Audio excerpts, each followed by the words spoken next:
سلام كما تخونو كبران انتخاتلتي تقراي برودكاست سربيس نعلة قدام 21 سنة 2017 عام تمرت استدعلو حدشتنا قدسن حابريتاتاتنا لايك شير سبسكرايب مقوار كتكاتولنا بخبر بمعدامنا بزرزراتهم كنسقاقركم أبز علة سلست عوتات تقراين تقارون يتنبالو لهم تقراي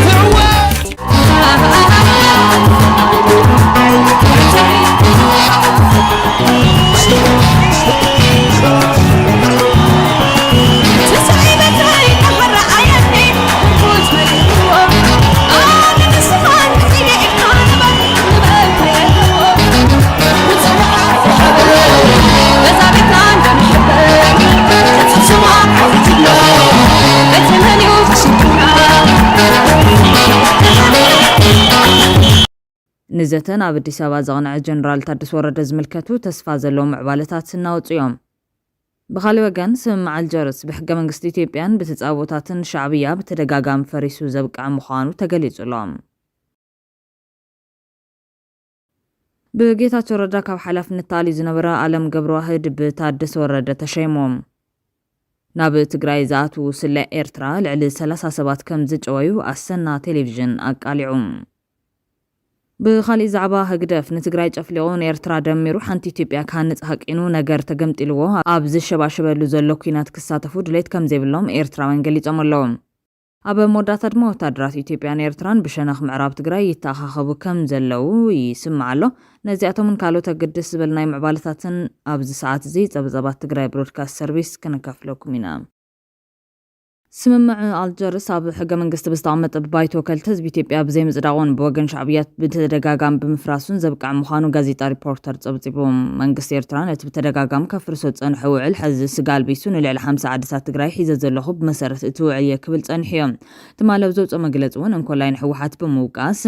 ተኸታተልቲ ስርዓት ኢትዮጵያን ኣህጉራዊ ሕጊ ቻርተር ሕቡራት ሃገራትን ብይን ኮሚሽን ዶብ ኤርትራን ኢትዮጵያን ብቁልዕ ጊሂሶም ንኽልተ 10 ዓመታት ዝኣክል ሰፊሕ ክፋላላ መሬት ኤርትራ ሒዞም ጸኒሖም ክብልዩ ገሊጹ ነይሮም ተኸታተልቲ ስርዓታት ኢትዮጵያ ንኣህጉራዊ ሕጊ ቻርተር ሕቡራት ሃገራትን ብይን ኮሚሽን ዶብ ኤርትራን ኢትዮጵያን ብቁልዕ ጊሂሶም ንኽልተ ዕቁድ ዝኣክል ሰፊሕ ክፋል ልኡላዊ መሬት ኤርትራ ሒዞም ምጽንሖም ዝፍለጥ እዩ እዚ ዘይሕጋዊ ጎበጣ ልኡላዊ መሬት ኤርትራ ብቐንዲ ትሕዝቶን ምኽንያትን ናይቲ ብ9 ሓምለ 2018 ኣብ ኣስመራ ዝተኸተመ ኣዋጅ ሰላምን ምሕዝነትን ኤርትራን ኢትዮጵያን ዶንጊዩ ተማዕራሪ እዩ ኤርትራ በቲ ዘይምኹኑይ ምድንጓይ ኢትዮጵያ ድሕሪ ክልተ ዕቁድ ዝተቐበለቶ ውሳነ ብይን ኮሚሽን ዶብ ኤርትራን ኢትዮጵያን ብጽኑዕ ቅይርቲ እያ ንምድምዳም እዚ ዘየድሊ ወጥሪ እዚ ስርዓት ኢትዮጵያ ልኡላዊ መሬትን ባሕራዊ ግዝኣትን ጎረቤት ሃገሩ ንምጉባጥ ካብ ዘለዎ ዘይሕጋውን እውጁን ጥሙሕ ዝመንጨወ እዩ ወለኳ ህግደፍ ነቲ ብተደጋጋሚ ዘፍርሶ ውዕል ሕዚ ድሓመዱ ነጊፉ ከልዕሎን ተፈተነት ኣብ መንጎ ኢትዮጵያን ኤርትራን ዝተኻየደ ደማዊ ኩናት ተቋሪጹ ኣብቲ ዞባ ሰላም ከምጽእ ትጽቢት ተገይሩሉ ዝነበረ ስምምዕ አልጀርስ መንግስቲ ህግደፍ ብተደጋጋሚ ዘፍረሶ ካብ ምዃኑ ብተወሳኺ ብወገን ኢትዮጵያ ባይቶ ከልቲ ህዝቢ ቀሪቡ ዘይጸደቐ ብምዃኑ ኣብ ዓይኒ ሕጊ ቦታ ከም ዘይብሉ እዩ ጋዜጣ ሪፖርተር ጸብጺቡ ዘሎ ንኢህወደግ ሓዊስካ ሕዚ ዘሎ ስርዓት ብልጽግና ነቲ ስምምዕ ብዘይ ቅድመ ኩነታት ከም ዘቕበልዎ ብቓል ደረጃ ክገልጹ ከም ዝጸንሑ ይርስዓን ኣብ 2010 ዓ.ም ኣብ ኢትዮጵያ ዝመጸ ለውጢ ስርዓት ተኸቲሉ ፈጻሚ ስራሕ ኢህአደግ ነቲ ኮሚሽን ዶብ ኤርትራ ዝወሰኑ ውሳነታት ንምትግባር መርገጽ ሒዙ ምባሩ ዝከር ኮይኑ ከቢድ ተቃውሞ ገጢሞ ከም ዝነበረ ይርስዓን ኣብ እዋን ኣብ ከተማ ኣዲስ ኣበባ ዝነበሩ ተወለድቲ ህዝቢ ሮብ ብ7 ሰነ 2010 ዓ.ም ኣብ ሆቴል ጣይቱ ኣብ ዝሃብዎ መግለጺ ተቃውሞ ስሚዖም ዝነበሩ እንትኾኑ ሓደ ዓለም ለኻዊ ስምምዕ ሕጋዊ መሰረት ክህልዎን ቀያዲ ንክኸውንን ብሓገግቲ ኣካላት ማለት እውን ባይቶ ከልቲ ህዝቢ ናይትን ዝፈርም ሃገራት ክምርመርን ክጸድቕን ኣለዎ ክብሉ ሞጊቶም ነይሮም እዮም ካብዚ ብምጋስ ድማ ጋዜጣ ሪፖርተር ንሕገ መንግስቲ ኢትዮጵያ አንቀጽ 55 12 9 ዝባር 4 ብምጥቃስ ኣብ ኢትዮጵያ ኣብ ግብሪ ዝውዕል ኣህጉራዊ ስምምዕ ናብ ባይቶ ከልቲ ህዝቢ ቀሪቡ ብኡ ተፈቲሹ ምስ ጸደቐን ከምኡውን ረብሓ ሃገር ዝሕሉ ምዃኑ ምስ ተረጋገጸ ዝትግበር ምዃኑ እዩ ብንጹር ኣቐሚጡ ዘሎ ኣብዚ ጉዳይ እዚ ወሳኒ መብርህ ዝሃበ በዓል ሞያ ሕጊ ተወላዲ ብሄረሰብ ኢሮብ ኣይተ ስዩም ዮሃንስ ከም ዝበሎም ስምምዕ አልጀርስ ምስ ተፈረመ ናብ ባይቶ ከልቲ ህዝቢ ኢትዮጵያ ይቀርበን እንተዘይጸዲቑ ኣገዳዲ ስምምዕ ከም ዘይከውን ገሊጾም ስምምዕ አልጀርስ ረቂቕ ስምምዕ ክስምዕ እዩ ምክንያቱ ብባይቶ ከልተ ህዝቢ ምስ ጸደቐ ጥራሕ እዩ ኣብ ግብሪ ዝውዕል ብምባል ዝገልጽ እቲ በዓል ሞያ ሕጊ ስም አልጀርስ ኣብ ኢትዮጵያ ጥራሕ ዘይኮነስ ኣብ ኤርትራ እውን ከም ዘይጸደቐ ኣመላኺቶም ብመሰረት መብርሂ ኣይተስዮም መንግስቲ ኤርትራ ባይቶ ከልተ ህዝቢ የብሎን ብናይ ቀደም ሰራዊት ናጽነት ኤርትራ ሻዕብያን ከባቢያዊ ነበርትን ከባብን ዝቆመ ቤት ምኽሪ ከም ባይቶ ከም ዝሰርሕ ዝገልጽ ኮይኑ እዚ ባይቶ ዝብሰንኪ ኩናት ኢትዮ ኤርትራ ዘስዓቦ ናዕቢ ን15 ዓመታት ዘይተኣከበ ምዃኑ ዝገልጽ ኣይተስዮም ተራኺቡ እንተኮይኑ ካብ ክልተ ግዜ ንላዕሊ ከም ዘይከውን ኣብሪሆም ኣብታ ሃገር ብባይቶ ከልተ ህዝቢ ሓደ ኣህጉራዊ ስምዕ ክጸድቕ እንከሎ ናብ ሕቡራት ሃገራት ሪፖርተር ክግበር ነይርዎ ክሳብ ሕዚ ብዛዕባ ምጽዳቕ ዝስምዕ ብኤርትራ ዝገልጽ ጸብጻብ የለን ክብል ኣይተስዩም ይረድም ስለዚ ክልቲኡ ስምዕ አልጀርስ ይኹን ብመሰረት እቲ ስምዕ ዝተጣየሸ ውሳነ ኮሚሽን ዶብ ብዓይኒ ሃገራዊ ሕግን ሕገ መንግስቲ ኢትዮጵያን ውድእ ከም ዘይኮነ ይረድም ስምዕ አልጀርስ ብፍላይ ነቲ ናይ ገዛ ርእሱ ቋንቋ ባህሊ ልምድታትን ክብርታትን ዘለዎ ብቁፅሪ ግን ውሑዳት ዝኾነ ብሄረ ኢሮብ ኣብ ክልተ ዝኸፍልን ህዝቢ ኢሮብ ክጠፍእ ዝገብርን ኮይኑ እዚ ድማ ነቲ ብመሰረት አንቀጽ 1 ቁጽሪ 2 ቻርተር ሕቡራት ሃገራት አንቀጽ 1 ቁጽሪ 2 ኣህጉራዊ ውዕሊ ሲቪላውን ፖለቲካዊ መሰላት አንቀጽ 1 ከምኡውን አንቀጽ 20 ቁጽሪ 1 ቻርተር ሰብኣውን ህዝብታትን ኣፍሪካ አንቀጽ 20 ቁጽሪ 1 መሰል ዓርሲ ውሳነ ሙሉእ ብሙሉእ ዘጥሕስ ምዃኑ ይግለጽ እዩ እዚ ብዓይኒ ሕጊ ክረአ እንከሎ ብወገን ሻዕብያ ውዕሊ ንምፍራስ ዝተፈጸሙ ታሪኻዊ ፍጻመታት እውን ብዙሓት እዮም ድሕሪ 3 ዙርያታት ውግብ ዝተኻየደ ነዊሕን ዝተሓላለኸን ጻዕርታት ኣብ ሰነ 2000 ዓመተ ምህረት ፈረንጂ ንደባዊ ኩናት ዘህድእ ስምዕ ምቁራጽ ተጻውታት ተፈሪሞም ب12 تحساس نايت عمت دمام بريزيدنت ኢሳያስ አፈወርቅን ቀዳማይ ሚኒስትር ኢትዮጵያ ዝነበረ ነፍሲር መለስ ዜናውን ክታመም ዘንበርሉ ስምዕ ሰላም አልጀርስ ተፈሪሙ ነይሮም እቲ ኮሚሽን ናይ 1994 ውሳነ መራሕቲ ሕብረት ኣፍሪካ ምርኩስ ብምግባርን ምግዛታዊ ውዕለት 19 ባዶ 19 ባዶ 2 19 ባዶ 8 ከምኡውን ዓለም ለኻዊ ሕጊ ብምውካስ ፍርዲ ብሓላፍነት ዝተሸከመ እዩ ብ13 ሚያዝያ 2002 ዓመተ ምህረት ፈረንጂ ድማ እቲ ኣብ ኔዘርላንድ ዝነበረ ኮሚሽን ናይ መወዳእታ ብይን ሂቦም ክልቴን ሃገራት በወነቡ ነቲ ብይን ከም ዝተቀበሉ እኳ እንተገለጻ ኢትዮጵያ ግን ጸኒሓ ቅድም ሰላም ንምርግጋጽ ቀጥታዊ ልዝም ምስ ኤርትራ ክግበር ጠሊባ ሻዕብያ ድማ ኣይፋሉን ብዘይ ቅድመ ምኽንያትን እቲ ውሳነ ከይተተግበረን ሓይልታት ኢትዮጵያ ካብቲ ቦታ ከይወጹን ዝርርብን ምምሕያሽ ዲፕሎማስያዊ ዝምድናን ኣይክሉን ብምባል ክሳብ አብይ አሕመድ ኣቕቢጻ ጸኒሓ ክልቴን ሃገራት ብ18 ሰነ 2000 ብመሰረት ዝፈረመኦም ምቁራጽ ተጻውታት ባይቶ ጸጥታ ሕቡራት ሃገራት ልዕሊ 4000 ዝኣባላቱን ልዕሊ 1 ቢልዮን ዶላር ዝወደን ዓቃብ ሰላም ሰራዊት ሕቡራት ሃገራት ናብ ደቡብ ክልቴን ሃገራት ከኣትወሲኖም እቲ ውድብ ሓድነት ኣፍሪካ ቆጽሊ ዘውደቐሉ ተልእኾ ዓቃብ ሰላም ሰራዊት ሕቡራት ሃገራት ኣብ ኤርትራን ኢትዮጵያን ኣብ ደቡባት ክልቴን ሃገራት ተዋፊሩ ነይሩ መዝነት ናይቲ ዓቃብ ሰላም ተልእኾ መስርሕ ምሕንጻጽን ምምልኻትን ደቡብ ምስተፈጸመ የብቅዕ ዝብል ነይሩ ይኹን እምበር ኢትዮጵያ ፈለማ ንላዘብ ብምባል ዝተቆጣዕት ሻዕብያ ንዝነበረ ክፋል ዓቃብ ሰላም ሓይሊ ቀረብ ነዳድ ብምንፋግ ኣብ ፈለማ 2008 ጠቕሊሉ ክወጽእ ብምግዳድ ነቲ ውዕል ጥሒሳቶም ከም ሳዕቤኑ ሰራዊት ኢትዮጵያ ካብቲ ከባቢ ምውጻእ ኣብዩ ኩናት ክልቴን ሃገራት ቀጺሎም ዋላ እኳ ናብ መጠነ ሰፊሕ ኩናት እንተዘይትመልሳ ኣብተን ዝቐጸላ 18 ዓመታት ሓሊፈን ክራጸማን ክዋጋን ዝተራያ ኮይነን ነቲ ስምዕ ከፍርሶ ተራእየን እየን ኣብ 2012 ከምኡውን ኣብ 2016 ኣቆጻጽራ ፈረንጂ ዘጋጠመ ረጽምታት እቲ ዝዓበየ ተርእዮ ነይሮም ብዙሓት ወገናት ክልቴን ሃገራት ናብ ልብዝብ ክምለሳን ዲፕሎማስያዊ ዝምድናን ክሓድሳን ዝገበርዎ ጻዕርታት ብወገን ኤርትራ ተቐባልነት ይረኸበን ኣብ 2017 ከይተረፈ ኣብ ስዊዘርላንድ ዝመደብሩ ምትእኻብ ቤት ምኽሪ ኣብያተ ክርስቲያናት ዓለም ዝወሰዶ ናይ ሰላም ተበግሶ ይሰመረን በዚ ድማ ትስምዕ ፈሪሱ ብሓይሊ ክትሓላለዋ ጸኒሐን ብድሕሪ እዚ ኣብ ፈለማ መጋቢት 2018 ኣቆጻጽራ ፈረንጂ መራሒ ኢህወደግ ኮይኑ ሃንደበት ቦሎኽ ዝበለ አብይ አሕመድ ንሰላም ዘለዎ ትምኒትን ቁርብነትን ክገልጽ ጀሚሩ ብ5 ሰነ ናይቲ ዓመት ድማ ትንሱ ዝመርሖ ፈጻሚ ኮሚቴ ኢህወደግ ንስምዕ አልጀርስ ውሳነ ኮሚሽን ዶብን ሙሉእ ብሙሉእ ክቕበል ከም ዝወሰነ ብወግዕ ኣፍሊጦም ብዘይ ቅድመ ኩነት ውሳነ ከይተተግበረን ሓይልታት ኢትዮጵያ ካብቲ ቦታ ከይወጹን ዝርርብን ምምሕያሽ ዲፕሎማስያዊ ዝምድናን ኣይክእሉን ብምባል ክሳብ አብይ አሕመድ ኣቕቢጻ ጸንሐት ሻዕብያ ድማ ንሕወሓት ጌም ኦቨር ብምባል ሰራዊት ኢትዮጵያን ከይወጸ ድሕሪ ናይ ኣስታት 20 ዓመት ኩነተ ኩናት ብ9 ሐምለ 2018 ሓበራዊ ኣዋጅ ሰላምን ምሕዝነትን ኣብ ኣስመራ ፈሪማ ኢሳያስ ብዛዕባ ጉዳይ ዶብ ዘጨንቕ የብልናን ዝብል መርገጺ ዘንጸባረቕ ፕሬዚደንት ኢሳያስ ከም ዶክተር አብይ ዝረኸበ ህዝቢ ኢትዮጵያ ጥራይ ዘይኮነ ህዝቢ ኤርትራን ህዝቢ ኢትዮጵያን ረኺብዎ ዘሎ ዕድል ቀሊል ነገር ኣይኮነን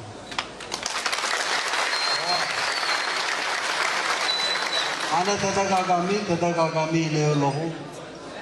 ዝኾነ ዝግበር ነገር ድሕራሉ ወኪል ንስኻ ትመርሐና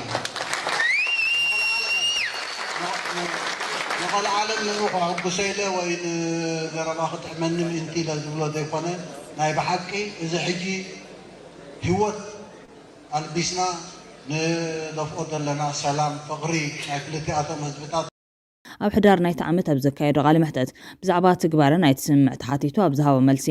ናይ ሕድሕድ ምትእምማን ከንሐይል ክንክን ኣለና ንሕድሕድና ፀቢቕና ክንተኣማመን ኣለና ኢሉ ነይሩ። ቀዳማይ ሚኒስትር ኣብይ ብወገን ድሕሪ ስምዕ ሰላም ይኹን ኣብ ዝቐረበ እዋን ንህዝብታት እተን ሃገራት ዝመቓቐል መግዛእታዊ ዶባት ትርጉም ከም ዘይብሎን ሓደ ሰራዊት ምክልኻል ሓደ ባጤራን ክህሉ ዶባትን ማያት ዶባት ቀይሕ ባሕርን ሂንዳዊ ውቅያኖስን ክኸውን ከም ዝምነዩ ክዛረብ ጸኒሖም። ኣብይ ኣሕመድ በዛ ኣብ 2019 ሽልማት ኖቤል ሰላም ተቐቢሉ እዮም። ኣብቲ ናይ ሰላም ስምምዕ መሻርክቱ ዝነበረ ኢሳያስ ኣፈወርቂ ግን ኬንያን ዓዳን ነቲ ሽልማት ዘይምምቕራሑ ብዙሓት ደገፍቱ ባሃይበሎምን እታ በስመራ ድሕሪ ደጊም ውግን ወረውግን ምስማዕ ያክል ዝበለ ኣብይ ኣብ ኦስሎ እውን ንሰላም ዘለና ተወፋይነት ከም ሓፂን ዝተራረዩ በማል ኣስያፍና ናብ ማሕረሻታት ኩናትና እውን ናብ ጎዝሙታት ክንቅይሮ ወሲና ኣለና ክብል ካብ ትንቢተ ኢሳያስ ብምቁንጫል ንሰላም ዘለዎ ጽኑዕ መርገጺ ተዛሪቡ ነይሩ። መራሒ ሰላም ተባሂሉ ዓለም ለኻዊ ናዳ ዝተጎናጸፈ ሓድሽ መራሒ ኢትዮጵያ ካብ ኦስሎ ድሕሪ መምላሶም ድሕሪ ዓደ ዓመት እዩ ናብ ኢትዮጵያ ርያቶ ዘይትፈልጥ ድማዊ ኩናት ትግራይ ዘእተዋ። ኣብ ሓፂሯን ካብ ሓዋርያ ሰላም ወታደራዊ ክዳን ለቢሱ ናብ ዓውደ ኩናት ምውፋር ድማ ንብዙሓት ዘገረም ኮይኖም ሻዕብያ እውን ነቲ ብድሕሪኡ ዝተፃወደ ጉዳይ ዕሽሽ ብምባል ከም ብሓድሽ ንስምዕ ኣልጀርስ ብምፍራስ ኣካል ጆኖሳይዳዊ ኩናት ኮይኖም ብድሕሪ እዚ መራሕቲ ትግራይ ነቲ ኣቐዲሞም ተቐቢልና ዝብልዎ ዝነበሩ ብውሳነ ዶብ ከም ስልታዊ ብዝኾነ መንገዲ ብምንጻግ ሻዕብያ ብሓይሊ ናይ ትግራይ ከባቢታት ምቁፅፃራ ከም ዘየቀበልዎም ኣቦ ወንበር እቲ ውድብ ዶክተር ደብረጽዮን ገብረ ሚካኤል ኣብ ሓምለ 2022 ምስ ቢቢሲ ኣብ ዘካየደ ቃል ምሕተት ተነፂሩ ነይሩ። ጉዳይ ዶብ ናይ ኤርትራን ትግራይን ጉዳይ ኣይኮነን፣ ጉዳይ ዶብ ፌደራል መንግስቲ በዓል ዋና ግን ኣብ መሬት ትግራይ ስለ ዘለው ካብ ትግራይ ክወፅእ ኣለዎም ናይ ኣልጀርስ ይኹን ካሊእ ብሓይልኻ ዝተሓዝ ዝኾነ ነገር ክህሉ ኣይኽእልን ፌደራል እውን በዚ ዝኣመን ክብል ዶክተር ደብረጽዮን ገብረ ሚካኤል ኣስሚሩሉ ነይሩ እዮም። ሕዚ ብወገን ኢትዮጵያ ኤርትራ ነፃ ዝወፅትሉ ኣገባብ ምስ ኣፍደገ ባሕሪ ተታሒዙ ኣብ ሕቶ ኣብ ዝወድቐሉ ዘሎ ወቅቲ ሻዕብያ ነቲ ዘፍረሰ ውዕል ሓመዱ ነጊፉ ከልዕሎ እንትፈተን እኳ ብዝኾነ መልክዑ ሕጋዊ ዝኾነ ሞራላዊ መሰረት ከም ዘይብሉ እዩ ዝንገሮ ዘሎ። ብኻሊእ ሓበሬታ ኣብዚ ዕለት 3 ዓወታት ትግራይን ተጋሩን ይጽምበለሎም። እቲ ሓደ ሓድሽ ዓወት ዋና ዳይሬክተር ውድብ ጥዕና ዓለም ዶክተር ቴድሮስ ኣድሓኖም ኣብ ታሪክ ሽልማት ኤደንበርግ ዝተዓወቱ ፈላማይ ሓላፊ ዘርፊ ጥዕና ኮይኖም ዶክተር ቴድሮስ ንሽልማት ዝበቕዑ ኣብ ዓለም ካብ ዝውለዱ ህጻናት ምስ ቅድሚ 50 ዓመት ክነጻጸር እንከሎም ኣብ መላእ ዓለም ዝተወለዱ ህጻናት ቀዳማይ ዓመት ዕለተ ልደቶም ዘብዕሉ ዘለዉ ህጻናት በ40 ኢታዊ ወሰኽ ብምርኣዩን ነዚ ኣብ ምዕዋት ብዘመዝገቦ ልዑል ናይ መሪሕነት ጥንካረ እዩ ክሽሎም ኪሎም ዘለዎም። ብፍላይ ድማ ቅድሚ ሕዚ ንልዑልን ማእኸላይን እቶት ዘለዎን ሃገራት ጥራሕ ዝረኽብዎ ዝነበሩ ክታበት ደኻታት ሃገራት ክረኽብዎን ህይወት ብዙሓት ህጻናት ኣብ ምድሓንን ብዝሰርሕዎ ስራሕ እዩ ሽልማት ኤደንበርግ ክሽለሙ ኪሎም ዘለዎም። እዚ እቲ ሓድሽ ዝተሰምዐ ዓወት እዩ። ብተዛማዲ ሓበሬታ ኣቦ ወንበር ዓለም ለኸ ማሕበረሰብ ምሁራን ሰው ሞያ ትግራይ ጄስቴስ ዶክተር ገብረኺዳን ገብረስላሴ ተሸላሚ ብሉጻት መወከስታት መጽናዕታዊ ጽሑፋት ኮይኖም ዶክተር ገብረኺዳን ገብረስላሴ ነዚ ሽልማት ረኺቡ ዘሎ ካብ ዋሪሳ ማለት እውን ወርልድ አካዳሚክ ኤንድ ሪሰርች ኤክሰለንስ ሳፖርት ኣሶሲዬሽን እንትኸውን እቲ ትካል ኣብ ዓለም ብኣካዳሚያውን ሳይንሳውን ልህቀት ኣፍልጦ ብምሃብ ዝፍለጥ ትካል እዩ። ሽልማት ብሉጻት መወከስታት መጽናዕታዊ ጽሑፋት ምርካብ ዝካል ናይ ምርምር ስራሕትኻ ብብዙሓት ዓለም ለኸ ምሁራን ተተወኪሶም እንትኸውን እዚ ዝኸውን ድማ ትስራሕኻዮ ምርምር ተኣማናይ ጽዕንቶ ፈጣርን ሰረት እንተኾይኑን ጥራሕ ምዃኑ ዝረኽብናዮ ሓበሬታ ኣመላኺቱሎ። ዶክተር ገብረኺዳን ገብረስላሴ ድማ ነቲ ልዕል ክብል ዝዘረዘርናዮም ረቑሒታት ብቑዕ ብምዃኑ እዩ ነዚ ሽልማት ክሽለም ክኢሉ ዘሎ። ናብ ካሊእ ሓበሬታት ተሰጋጊርና ጅግነት ተጋሩ ዳግማይ መላእ ዓለም ዝቃልሐሉ ዓወት ወፍራሉላ እውን ብክብ ዝበለ ሓበን ይዝከረሎም። እዚ ዓወት ጸላይን ኣብ ማእኸል ስሕበት ቆላትን ቤን 7 ሕጉም ተሳሒቡ ዝተዳሃቐሎም ሓይሊ ሰራዊት ትግራይ ዝተመስከረሉ ጅግና ሰራዊት ትግራይ ንልፍንታውያን ጸላእቲ ራዕድን ስዕርትን ዘልበሰሎም ታሪኻዊ ዕለት ብምዃኑ ብተጋሩን ፈተውቶምን ንመስተንክራዊ ስርሒት ሰራዊት ትግራይ የመጉስሎም። ዘለኣለማዊ ዝኽርን ክብርን ነቶም ንኽብሪ ትግራይን ተጋሩን ኢሎም እንኮይወቶምን ኣካሎምን ዝወፈዩ ጀጋኑ ደቂ ህዝቢ ትግራይ እዛ ታሪኻዊት 21 ሰነ እዚ ናይቶም ሓቀኛ መንተ ትግራይን ተጋሩን ዝተሰውኡን ዝጎደሉን ቅያዩ እዚ ነቶም ኣብ ፀወታ ገበጣ ካራምቡላን ካርታን ሓጊዮም 21 ሰነ ኩሽፍ ኣብ ክሳዶም ጠቕሊሎም ዝተሓወሱ ኣይሓውስን እዚ ነቶም ምስክር ወረቐት ዝመናጠሉ ዝነበሩ በለጽኛታት ኣይምልከትን ንሶም ሰራቕቲ ቃልሲ ጅግነትን ታሪኽን ስለ ዝኾኖም እዚ ዕለት መዓልቲ ሓርነት እዩ መንፈስ ሰዓራይነት ዝተንጸባርቐሉ ሓድነት ህዝቢ ትግራይ ጎልሁ ዝተራየሉ ህዝቢ ዓለም ዝተገረመሉ ጸላእትና ዶኻዕኳዕ ዝበለሉ ዓበይቲ ሃገራት ቅያት TDF ውዕለ ጅግነት ዝመስከራሉ እዮም እዚ በሪኽ ዓወት ክምዝገብ ብሽሙ ዝተሰየመሉ ጅግና ራስ ኣሉላ ኣባነጋ ጉዕዞ ህይወቶም ኩናት ጉንደት 1875 ኣቋፅራ ፈረንጂ አንጻር ግብጺ ኩናት ጉራሽ 1876 አንጻር ግብጺ ኩናት ዓይለት 1887 አንጻር ግብጺ ኩናት ሰንሒት 1880 አንጻር ግብጺ ኩናት ኩፊት 1885 አንጻር መሃዲስት ኩናት መተማሽ 1889 አንጻር መሃዲስት ኩናት ሰሓጢት 1887 አንጻር ኢጣልያ ኩናት ደጓዓሌ 1887 አንጻር ኢጣልያ ኩናት አላጀሽ 1889 አንጻር ኢጣልያ ኩናት መቐለ 1896 አንጻር ኢጣልያ ኩናት ዓድዋ 1896 በአንጻር ኢጣልያ ማለት እውን ኩሉ በአቋፅራ ፈረንጅ ማለት እዩ ገጢሙ ተዋጊኡ ተዓዊትዮም ኣሉላ ድሕሪ መስዋዕቱ በመንፈሳዊ ወታደራዊ ስርሒቱ ንኢትዮጵያ ኤርትራ ዓረብ ኤምሬትስ ቱርኪ ኢራን አዘርባይጃን ቻይና ዩክሬን ሩስያን ካልኦትን ብደቅ ገጢሙ ተዋጊኡ 21 ሰነ 2013 ዓ.ም ድሕሪ 125 ዓመታት ዳግም ተዓዊቶም እንኳን መበል 4 ዓመት 21 ሰነ ኣብጽሕኩም ኣብጽሕና ድማ ክንብል ንደሊ ሓድነት ተጋሩ እንታይ ዓይነት ዓቕሚ ከም ዝፈጥር 21 ሰነ 2013 ዓ.ም እኹል ምስክር እዮም የህዝብ የመላ ኢትዮጵያ ህዝብ ጠላት ነው የህዝብ የኦሮሞ ጠላት ነው የህዝብ የአፋሩ ጠላት ነው የጋምቤላ ጠላት ነው የሶማሌው ጠላት ነው ይሄ ወያኔ ካንሰር ነው ነቀርሳ ነው በምንም አይነት አቋሆን በዘዴ አሳም መብላት በብልሃት ይላል ያገሬ በዘዴ አንድ ወያኔ ሳይቀር ምንጥር አድርገን ምናጠፋበትን ፕሮግራም ማካሄድ አለ እነዚህ ሰዎች ከጀሃነም ያመለጡ ሰይጣኖች ስለሆኑ በመድር ላይ ሰው መስሎ መኖር የለባቸውም ሰው ሆኖ እንዲኖሩም ልንፈቅድላቸው አይገባም ወደ ጀሃነም ልንመልሳቸው ይገባል እነዚህ ሰዎችና እነዚህን ሰዎች የመሰሉ ሰዎች እንዳይደገሙ ማድረግ ነው እነሱ የመጨረሻ ሆነው እንዲቀሩ የትግራይ ክልል ይሄንን በደል ፈጸም ያለው ብሎ በየቦታው ሐውልት ሰርቶ ትውልድን እያስተማርኩ ቀጥላለሁ ብሎ በየዘመኑ ይቅርታ እየጠየቀ ያን ሪኮግናይዝ እያደረገ መሄር ትውልድ ሆኖ ከመጣ ምንም አይነት የጦር መሳሪያ ምንም አይነት ከቢላዋና ከሽንኩርት መክተፊያ ቢላዋ በስተቀር ድምጽ አልባ መሳሪያን ጨምሮ የህዝብ መታጠቅ መቻል የለበትም ከዚህ በኋላ ምክንያቱም ኢትዮጵያ የቁስለቷ መነሻ የደሟ መፍሰሻ መነሻ ሁልጊዜም ከዚህ አካባቢ ስለሚነሳ ማለት ነው ምንምረው ሰው የለም በከተሞችም ሊሆን ይችላል እነዚህን ገለመሞት አይደል እንደ ፍየል በልተ ጠብሰ በልተ መሞት ራሱ በጣም ትልቅ ነው ያለ ምንም ወራውን አረመናዊ በሆነ ጭካኔ ነው ልንጋፈጣቸው የሚገባው አረመናዊ በሆነ ጭካኔ የቆየ አባባል አለ ጅብ ከሚበላ በልተው ተቀደስ ይባላል እንብላቸውና እንቀደስ እንባረካለን 21 ሰነ ወለዶታት ትግራይን ተዋሃዱ ዝፈጥርዎ ማዕበል በዝግባ ምሂሩ ዝሓለፈ ፍጻመ እዩ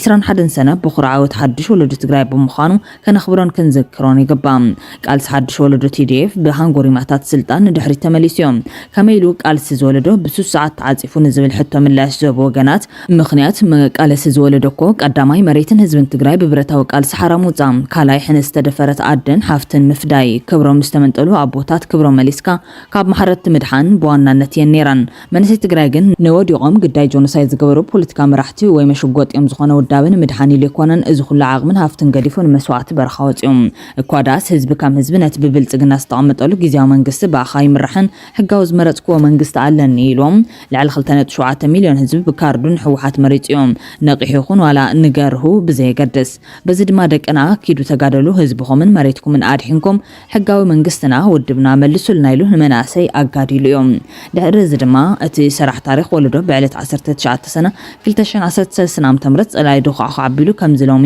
21 ሰነ ብቃሉ መሰረት ነቲ ሕጋዊ መንግስቲ ዝበሎ ኣብ መቐለ ረኪብዎም ነቲ ዝተረፈ ጸላ ተመሊሱ ተወዲቡ ከይመጸ ድሕሪ እናኸደ ሕራይ ኣቢልዎ እዮም ድሕሪ 21 ሰነ ግን ብከፈር ድራማ ተሰሪሖም እቲ ዝተረኸበ ዓወት ኣዝዩ ምቁር መስተንክር እውን ነይሩ ትግራይን ተጋሩን ረዚን ሰረት መጻይና ዘንጽፍናሉ ግዜ ነይሩ ግና ነዚ ዘራኽስ ክንደይ ጉድ ተሰሪሑ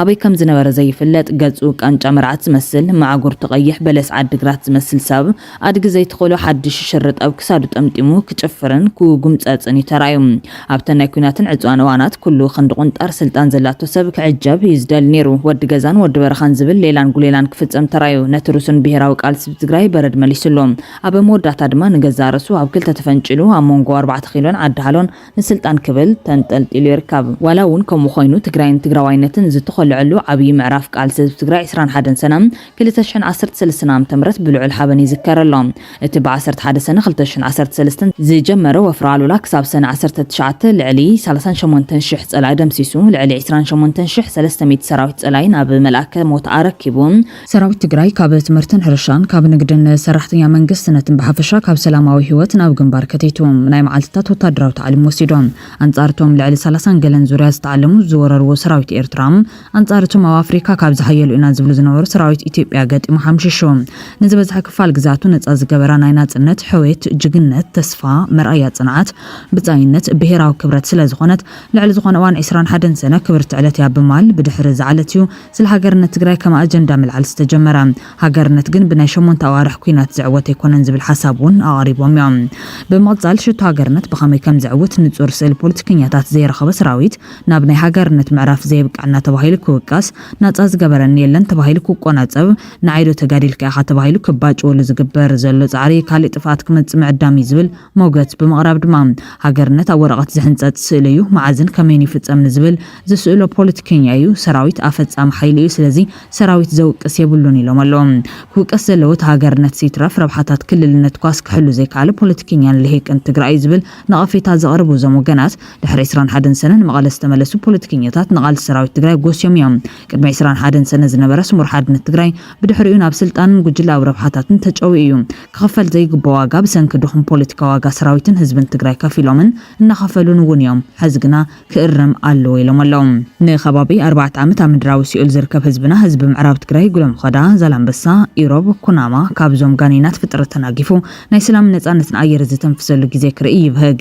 ዓወትና ድማ ሙሉእ ይግበር ዝብል መልእኽቲ ኣመሓላሊፎም ኣለዎም ወታደራዊ ጅግነት ህዝብ ትግራይ ቀልብ ማሕበረሰብ ዓለም ዝሰሓበ ነይሩ ሳላ ጀጋኑና ኢና ዝተኸበርና ዝበሉ ካልኦት ወገናት ድማ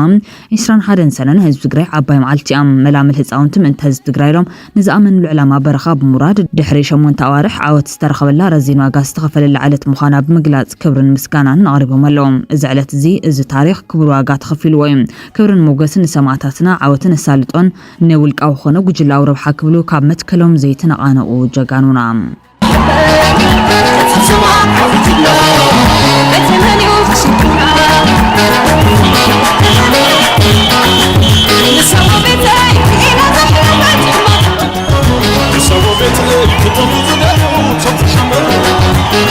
بالملعت جاني أم زوجي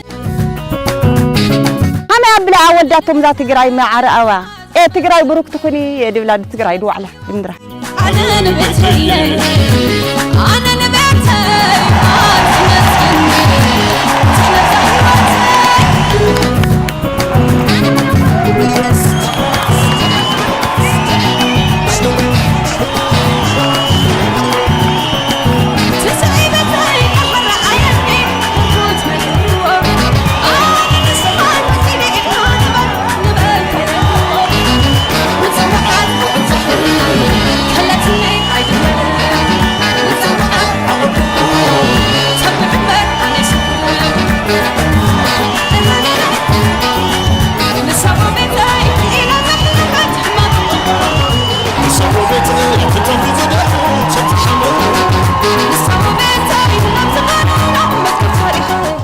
سرحتي يوم تمدقنا أنا نبتي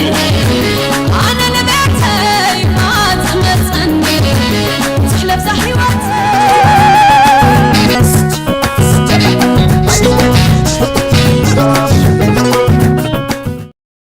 بخالي حبريتا بጌታቸው ረዳ ካብ ሓላፍነቱ ተኣልዩ ዝነበረ ዓለም ገብሩ ዋህድ ብታደሰ ወረደ ተሸይሞም ኣብ መንጎ መሪሕነት ህወሓት ብዝሓለፈ ዓመት ክፍል ድሕሪ ምፍጣሮም ንዓለም ገብሩ ዋህድ ሓዊሱ ካልኦት ኣመራርሓ ህወሓት ናይ ሽዕዋን ፕሬዚደንት ዝነበረ ጌታቸው ረዳ ካብ መንግስታዊ ሓላፍነት ኣልዩ ከም ዝነበረ ይዝከር። ኣይተ ዓለም ካብ ኮሚቴ ፈጻሚ ስራሕ ህወሓትን ሓላፊ ቤት ጽሕፈት ህወሓትን እውን ቅድሚ ኢሉ ወሪዱ ነይሩ። ሕዚ ድማ ፕሬዚደንት ታደሰ ወረደ ንዓለም ገብሩ ዋህድ ብማዕረግ ምክትል ፕሬዚደንት ናይ ዞባ ወረዳን ከተማን ክትትል ብዝብል ተሸይሙሎም። ኣይተ ዓለም ተሸይሙ ዝብል ወግዕታት ካብ ዝወጽእ ዳርጋ ወር ሓሊፎላ እቲ ሽመት ብገለ መራሕቲ ህወሓት ተኣምዋላ ተገጥሞ ፕሬዚደንት ታደሰ ግን ከም ዝሸምዑላው ኮይኖም ኣብ ላዕለዋይ ጸፍሒ መራሕቲ ውድብ ዝርከቡ እዮም ነቲ ሽመት ዝተኣሙ ክብሉ ነቲ ውድብ ቅርበት ዘለዎም ምንጭታትና ይገልጹ። ኣይተ ዓለም ገብሩ ዋህድ ምስ ናይ ኣይተ ጌታቸው ረዳን ቀዳማይ ሚኒስትር መለስ ዜናዊ ዝመሳሰል ናይ ኢትዮጵያውነት መርገጺ ዝጸንሖ ሓላፊ እዩ። بخالي وجن نزتنا بدي سبا زغنا جنرال تادس ورد زملكات وتصفى زلهم عبالتات يوصلهم قدم معلتات زورا ملس أجمعات بزلعان مفتاح مس فيدرال منقص بوليتيكا ولزمن مجبار كان حتى نازبله بريزيدنت جنرال تادس وردم بمسارة التيزات وقاليونا بدي سبا مرحزولهم ناوكينات داغماينات ولا مخنيات اللي نزبلت بريزيدنت تمزابلتن من لاس كمرما بورر تحيل تحيزولو جزات تجري حرانو مصام مس فيدرال منقص بغزالنا تقارير كامسرح بمحبار مس قدام مستر أبي أحمد أبو قزال ترحيبهم مبزن أجندات بقدام نتيبهم كمز زتيو አረጋግጡ ነይሩ። ፕሬዚደንት ጀነራል ታደሰ ወረደ ቦርድ መረጻ ኢትዮጵያ ብልዕሊ ውድብ ህወሓት ዛቦ ካብ ፖለቲካ ፓርቲነት ናይ ምስራዝ ብይንን እቲ ውድብ ድማ ፈራሙ ውዕል ሰላም ፕሪቶሪያ ምስ ምዃኑ ተዛሚዱ ጸገም ንከይፍጠር በቀረባ ምስ ፌደራል መንግስቲ ፖለቲካዊ ልዝብ ንክፈታሕ ምስራሕ ኣድላይ ምዃኑ ገሊጹ ነይሩ እዮም። ብመሰረቱ ዝኣተወ ቃል ድማ ጀነራል ታደሰ ወረደ ኣብ ሸጋሪ ዘሎም ትማል ድሕሪ ቀትሪ ምስ መራሕቲ ፌደራል ዘተገይሩ ነይሩ። በቲ ዝነበረ ዘተ ብፍላይ ኣብ ጉዳይ ተመዛበልቲ ሉዓላውነትን ንግዚኡ ከተገለጸ ክጸንሕ ዝተደልየ ምዕባለ ከም ዝተረኸበ እዩ ተሓቢሩ ዘሎም። ናብ ትግራይ ዝኣተው ስላይ ኤርትራ ልዕሊ 37 ከም ዝጮዩ ኣሰና ቴሌቪዥን ኣቃሊዑም ቅድሚ ሳለስቲን ኣብ ትግራይ በዝሒ ዘለዎም ስላይ ተዋፊሮም ከም ዘለው ጸብጺብና ከም ዝነበርና ይርስዓን ዓላማ ናይዞም ስላይ ከም ታብ 2010 ዓ.ም ተዋፊሮም ኣብ 2013 ዓ.ም ኩናት ድሕሪ ምውልዕ ትካላት ትግራይ ብዝተጸንዐ መንገዲ ከዓንዋን ክዝመታን ወሰንቲ ሰባት ቀንጸሉን ዝተገበረ ንምድጋም ከይኸውን ተሰጊኡ ዘሎም ዶብ ናብ ትግራይ ኣትዮም ኣብ ሽራሮ ከተማ ሽራሮ ማለት እዩ ባድመ ሕልፊልካ ኣብ ትግራይ ዝርከብ ቦታ እዩ ምናልባት ብዙሕ ሰብ ፈልጦ እዩ ተኣሲሮም ዝጸንሑ 36 ኤርትራውያን ዝሓለፈ ዓርቢ ድሕሪ ፍርቅ ለይቲ ብሰለይቲ ምልካዊ ስርዓት ህግደፍ ብለይቲ ናብ ኤርትራ ናብ ባሮንቱ ተወሲዶም ኣብ ፕሪማ ካንትሪ ተኣሲሮም ከም ዘለዉ ምንጭታት ሓቢሮም ኣለዉ። እዞም 9 ደቂ ኣንስትዮን ሓንቲ ኣደ 3 ቆልዑን ዝርከብዎም 36 ኤርትራውያን ከም ብዙሓት ኤርትራውያን ዝገብርዎ ዘለው ካብ ምልካዊ ስርዓት ህግደፍ ብስግረዶብ ኣምሊጦም ትግራይ ድሕሪ ምእታዎም ኣብ እንዳ ፖሊስ ሸራሮ ተኣሲሮም ዝጸንሑ እዮም። ነቲ ጉዳይ ንምጽራይን ንምርጋጽን ኣብ ዝፈተናሉ ኣጋጣሚ ካብ ቤት ማእሰርቲ ሽረ ካብ ሽረውን ማለት ካብ ከተማ ሽረውን ብተመሳሳሊ ኣብ ተመሳሳሊ እዋን 10 ኤርትራውያን ብሰለይቲ ስርዓት ህግደፍ ከም ዝተወስዱ ክሕበር ከሎ እቶም ካብ ሽራሮ ዝተወስዱ ውን 36 ዘይኮኑ 37 ምዃኖም ዝያዳ ሓደ ሰብ ከም ዘለዎም መረጋገጺ ተዋሂብና ኣሎ። ስለዚ እቶም ናብ ኤርትራ ተወሲዶም ኣብ ባሮንቱ ተኣሲሮም ዘለዉ ኤርትራውያን ብድምር 47 ኮይኖም ኣለዉ ማለት እዩ። ስለዚ እንታይ እዩ ነይሩ ብሽረ ብከተማ ሽረ ጀሚሮም ካብኡ 10 ሒዞም ነቲኣቶም ከዓ ለኪሞሞም እዮም ንኤርትራ እትየሞም ማለት እዩ ናብ ባሮንቱ ከምዚ ተሓበሬታ መላኸቶም مساعتهم ذنبرو جنزب كفيلهم نابدي سابع قعدهم زقصلوا اللو زوم ناب إرترا تمليسهم ذلوجن جنزب كخفلو زي كألو أبوانو مالتي في تجزيتي ويكا كخفلو جنزب كابسدرهم من تتصبيو تي نعفنا نعشويان جزية ذركبهم مالتي تي سقمتي قدمهم مخانهم يمتم من جتاز يحبرو بمسرة حبريتا تعدس الاستقلون أبو تأخذ كيد زدليا ورقاتي أماليا صنحت تي بروسس بهار مالتي زودت كنسا مساعتهم بلا خيمة زخدت مالتها تخون زلا جزياتهم كلهم بوديتهم نابي ارترازم لوس زلو زي تصبي وقت إمام مالتي جساون مساعتهم تلكيما مسلسة دكان بارون تو تمليسا خمز الله يتحبريتا زرد እዞም ብህግደፍ ካብ ትግራይ ተወሲዶም ዝበሃል ዘለው ድሌት ፍትሕ እንተኮይኖም ብፖለቲካ ዓይን ክረአን ከሎ ንጽባሕ ኩርኳሕ ዝኾን ፍጻመ እዩ ህግደፍ ነዞም ወሲድዎም ኣሎ ዝበሃል ዘሎ ስቂሉ ኣይወስዶምን ዝተሓባበርዎ ኣካላት እስክህልው እዮም በዚ ዝሰንበዱ ኤርትራውያን ፈተውት ትግራይ ድማ ትግራይ እቲ ዝነበራ ካብ ኤርትራ ዝሐሸ ናብ ዲሞክራሲ ዝወስድ ቁርብ ብልጫ ከተጥፎ ይብላን ንድሌት ፍትሕ ኤርትራውያን ንበበይኑ ሓሳብ ዘለዎም ተጋሩን እምንቲ ቤቶም ክትከውን ኣለዋ ትግራይ ስልጥንቲ ናይ ስልጡናት ክትከውን እዩ ትምኒተይ ኣነ ካልእቲ ቤትናያ ዝብላውን ከም ገዛይ ስለ ዝሪኣ እየ ዝብል ርእቶ ሂቦም ኣለዉ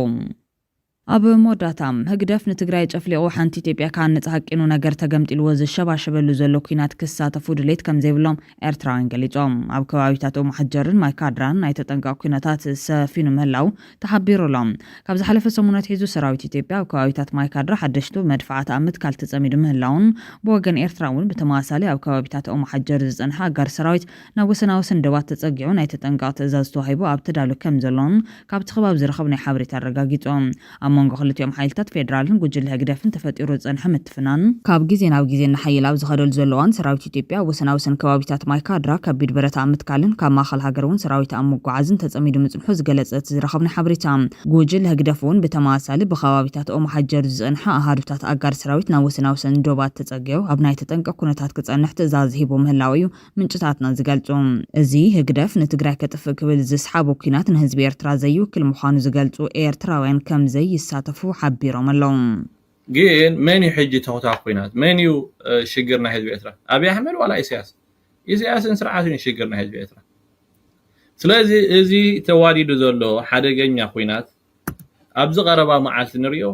እቲ ኡንኮ ተሓታቲ ንዓይ ከም ሄኖክ አብይ አሕመድ ኣይኮነ ኢትዮጵያ ኣይኮነ ኢሳያስ እዩ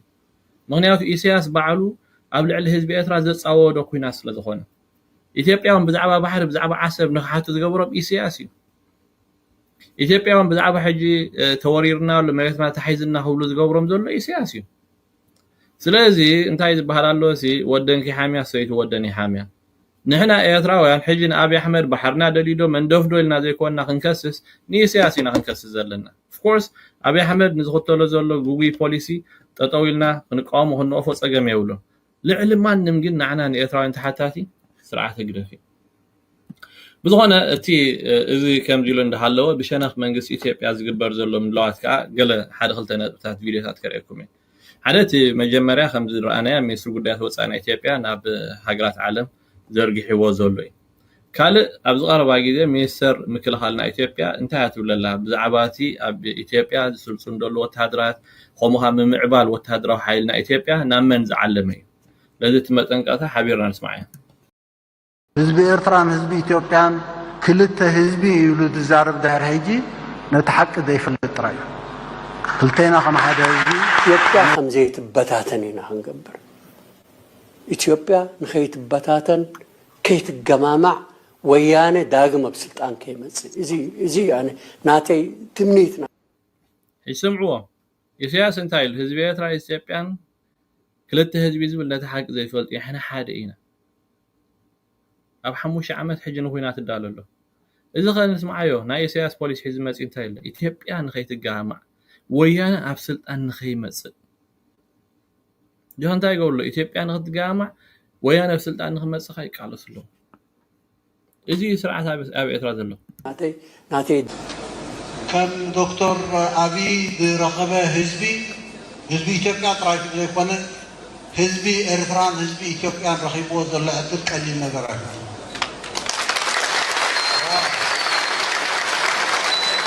ኣነ ተደጋጋሚ ኢለለኹ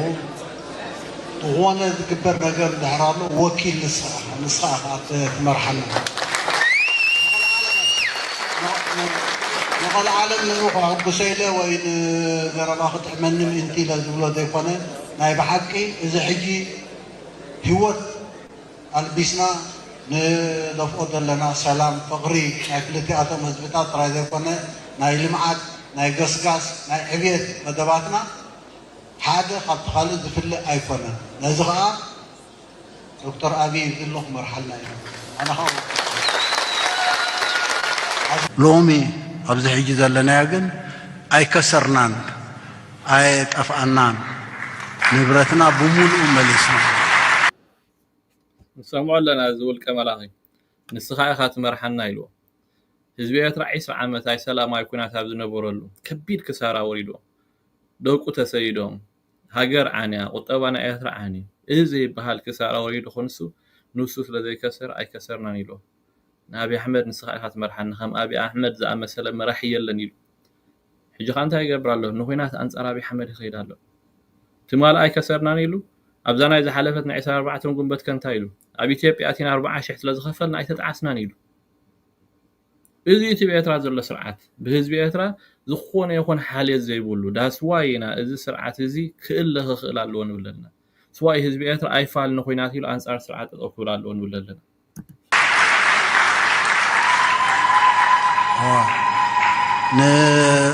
ዶክተር አብይ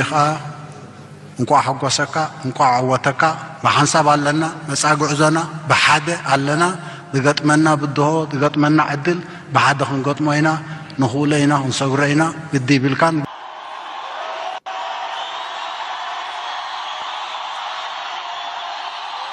ዋይ ወዚ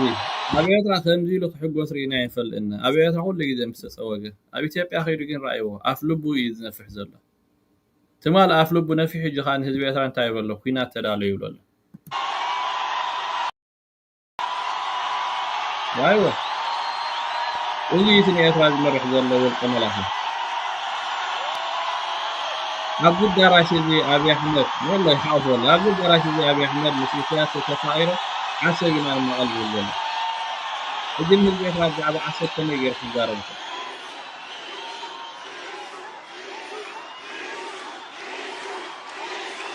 تدمرنا هنا عدا خوينا هنا عدا خوينا هنا فكر يشنفال فكر يشنفال فكر يشنفال تدمرنا تدمرنا تدمرنا ህዝቢ ኤርትራ ምስኪን እዩ ወላ ሓደ ክትሕዘሉ ይትኽእልኒ ኢኻ ብሓይሊ ኣብ ጎረናታት ኣውፅኦም ጎረናት ዘይወፂኹም ክቦንኩም ክንሕድጎኩም ኢና ኢሎም ብኣፎም ብኸብዶም ሒዞም ኣብ ጎረና ኣውፅኦም እንታይ ኢሎሞ ተደምረናል ፍቅር ያሸንፋል ሕጂ ከተመሳሳሊ ኣብ ጎረና ኣውፅኦም ተፀሚድና ኢና ይብልዎ ኣለዉ እቲ ህዝቢ ወላ ሓደ እንታይ ክገብር ምስ ህዝቢ ፀገም የብለይን ኣነ ምክንያቱ ተገዲድ ኣነ እውን ኣብኡ ተዝህሉ ከምኡ ገበር ክኸውን ይኽእል ግን መን እዩ ሕጂ ተኸታዊ ኩናት መን እዩ ሽግር ናይ ህዝቢ ኤርትራ ኣብይ ኣሕመድ ዋላ ኢሳያስን ስርዓትን እዩ ሽግር ናይ ህዝቢ ኤርትራ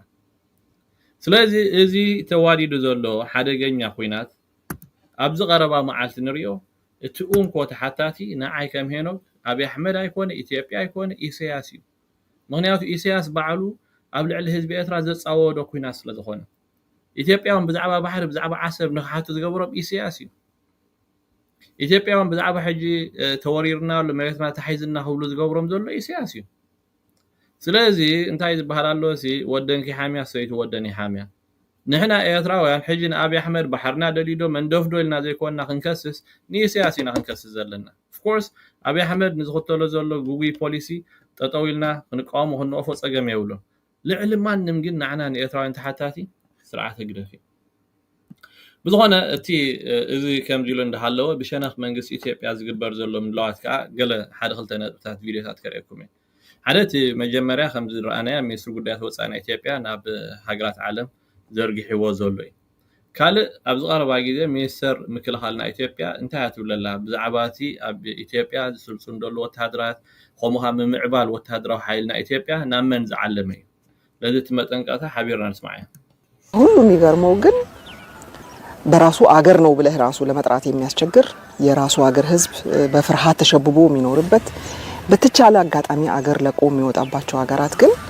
በዚህ ልክ ስለ ኢትዮጵያ ለመናገር እንትን ማድረጋቸው ያው የተለመደ የነሱ ብዛዕባ መን ያተዛረብ ዘላ ብዛዕባ ኢሳያስ ያተዛረብ ዘላ ሃገር ክትብላ ዘይትኽእል ሃገር ዝመርሕ ህዝቡ ጨኩይኑ ዘሎ ብዛዕባና ብዙሕ ክዛረብ ብጣዕሚ እዩ ዝገርም ሕጂ እዚ ንሃንፆ ዘለና ሰራዊት ከምቲ ንሳቶም ዝሓስብዎ ነቲ ንሳቶም ዝህቡና ዕዮ ገዛ ወይ ከዓ ኣብዚ ዘለዉ ንዓቶም ዝውዕል ኣይኮነ ንዓቶም ምልሻ እኹላት እዮም እቶም ምልሻ ዘለውና ብኣቶም ጌርና ንዓቶም ክንገጥሞም ንኽእልና ዋላ ህዝቢ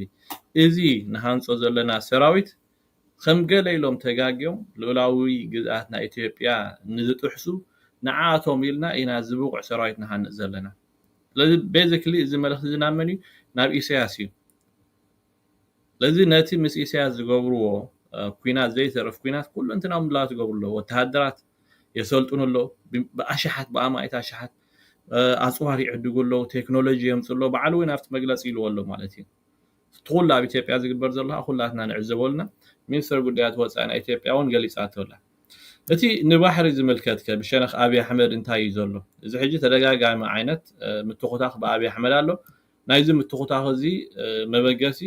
ኢሳያስ ክኾን ይኽእል ንሕና ንኢሳያስ ኢና ክንሓትት ንኽእል ንአብይ አሕመድ ኣይኮና አብይ አሕመድ ናትና መራሒ ይኮነን ናይ ኢትዮጵያ መራሒ እዩ ኦፍኮርስ ክንቃወሞ ንኽእል ንኸውን ካብኡ ሓሊፍና ግን ንገብሮ ነገር የለን ንሕና ንሓቶን ኢሳያስ እዩ ዋይ አብይ አሕመድ ከም ዝብል ኣሎ እንታይ ነይሩ እቲ ኣብ ጅዳ ዝተገብረ ውዕል ሰላም ስለምንታይ ኢኻ አብይ አሕመድ ኣነን ኢሱን ክንፋት ኮልና ዓሰብ ክብል ከሎ ስለምንታይ ኢኻ ተጣቕዕ ነርካ ኣፍ ልብኻ ትሃርም ነርካ ናትና ሕቶ ከም ህዝቢ ነቲ ንዓና ዝመርሓና ዘሎ ውልቀ መላኺ